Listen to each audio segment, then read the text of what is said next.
Even Jesus is not a good man. Who disturbs the existing situation is not a good man, isn't it? Someone who disturbs your family situation, somebody who disturbs your social situation or political situation, national or international situation, is not a good man in that society, isn't it so? So Jesus is not a good man. Whatever we are referring to as Jesus is not about some man 2000 years ago. It's about a certain possibility within every human being. So that has to rise. It's not that there is no Jesus in you, it's just you kept him hung, impotent. He needs little empowerment. He needs to be raised.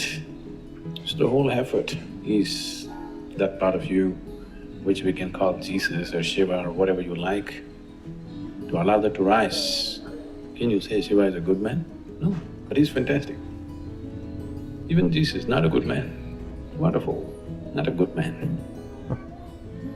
Anybody who disturbs the existing situation is not a good man, isn't it? Yes. Yes or no? In any given situation, someone who disturbs your family situation, somebody who disturbs your social situation or political situation, national or international situation, is not a good man in that society, isn't it so? So Jesus is not a good man. Maybe he's wonderful, but not a good man. Shiva, definitely not a good man, but fantastic he is. If you don't let that man rise within you, if you do not let that aspect rise within you, then you will remain good and dead. Dead is good. Dead is always good. Yes or no? Once it happened, a 5-year-old boy and his mother went to the cemetery.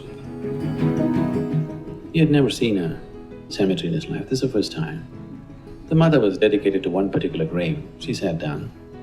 The boy went about everywhere, reading all the inscriptions on the tombstones.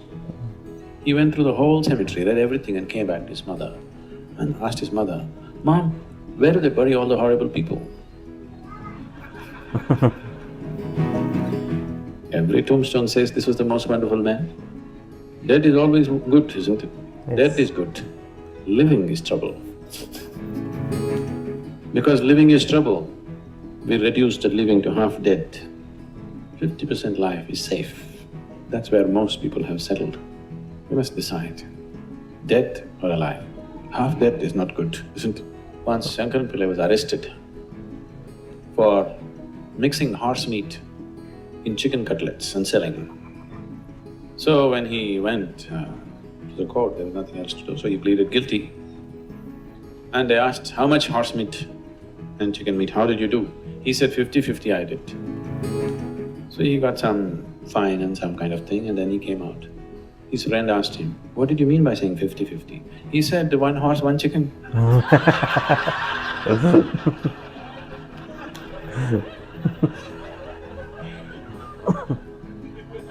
That's 50-50. So this mixture won't work. Yes. You have to raise the dead. You really have to raise the dead. That part of you which has been kept dead for too long, it's time to raise it. The video discusses the concept of Jesus within every human being. It emphasizes that Jesus is not just a historical figure but a potential within each individual. Sadhguru encourages allowing this aspect of oneself to rise and be empowered. It suggests that Jesus, like other transformative figures such as Shiva, may not be considered good in the conventional sense but is remarkable. The video highlights the importance of disrupting existing situation for personal growth. No matter what you think or believe, you will probably be wrong because life does not always fit into what you think. If you have too many ideas about life, it becomes harder to understand. But if you let go of those ideas, life becomes much simpler. When Jesus knew he was going to die, his followers were worried about where they would be when he went to heaven. They wanted to be important and sit next to him. But Jesus taught them that being important in heaven is not about pushing others aside. In heaven, those who are humble and pure in heart will be the most important. Jesus always taught this lesson, even when people tried to stop him. It's really important to understand the situation someone was in and why they said this thing the way they did. Some parts of what they say will always be true, no matter who is saying it.